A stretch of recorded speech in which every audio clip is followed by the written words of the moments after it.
निगरान हुकूमत के क़याम का मामला, इससे मुतालिक हम आपको अपडेट करें। वज़ीर आज़म इमरान खान की जानिब से निगरान वज़ीर आज़म के लिए साबिक चीफ जस्टिस गुलजार अहमद का नाम तजवीज़ कर दिया गया है। इसी मामले पर मज़ीद तफसीलात के लिए हमें ज्वाइन किया है डॉन न्यूज़ के चीफ रिपोर्टर सनाउल्लाह खान ने। सनाउल्लाह, बताएगा क्या डिटेल्स आ रही है आपके पास इस बारे में?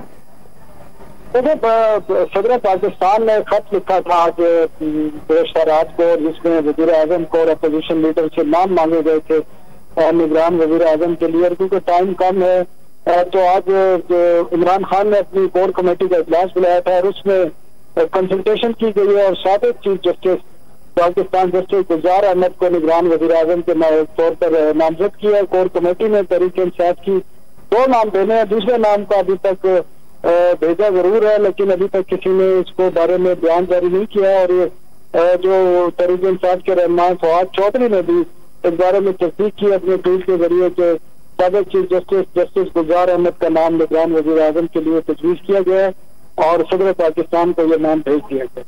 जी, और सनाउल्लाह, ये बताएगा क्या ऑपोजिशन की जानिब से कोई नाम सामने आए हैं? क्योंकि आज शहबाज शरीफ की जानिब से भी आज जो न्यूज कॉन्फ्रेंस की गई उसमें उन्होंने कहा था कि हमारी जानिब से कोई भी नाम नहीं दिए जाएंगे। इस मामले पर क्या आपके पास तफसीलात आ रही है? ऑपोजिशन क्या हिकमत अमली अपनाने जा रही है?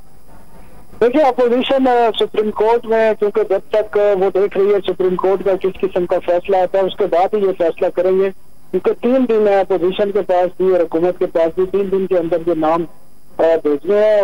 हुकूमत ने एक नाम का ऐलान कर दिया और दूसरे नाम का भी उम्मीद है 1-2 रोज में ऐलान कर दिया जाएगा या आज किसी वक्त कर देगी। अपोजिशन बुनियादी तौर पर स्ट्रेटेजी ये है कि सुप्रीम कोर्ट से वो आज भी उम्मीद कर रहे थे कोई किसी किस्म का फैसला आ सकता है। कल भी देखा जाएगा। सुप्रीम कोर्ट के फैसले के मुताबिक जो है अपोजिशन में आगे चलना है। बहुत शुक्रिया। सुप्रीम कोर्ट के फैसले के मुताबिक अपोजिशन आगे चलेगी। सनाउल्लाह खान इस पर हमें अपडेट कर रहे थे। ताज़ा तरीन वीडियोस के लिए हमारा YouTube चैनल सब्सक्राइब करके बेल आइकन प्रेस करिए ताकि आपको मिले हर अपडेट सबसे पहले।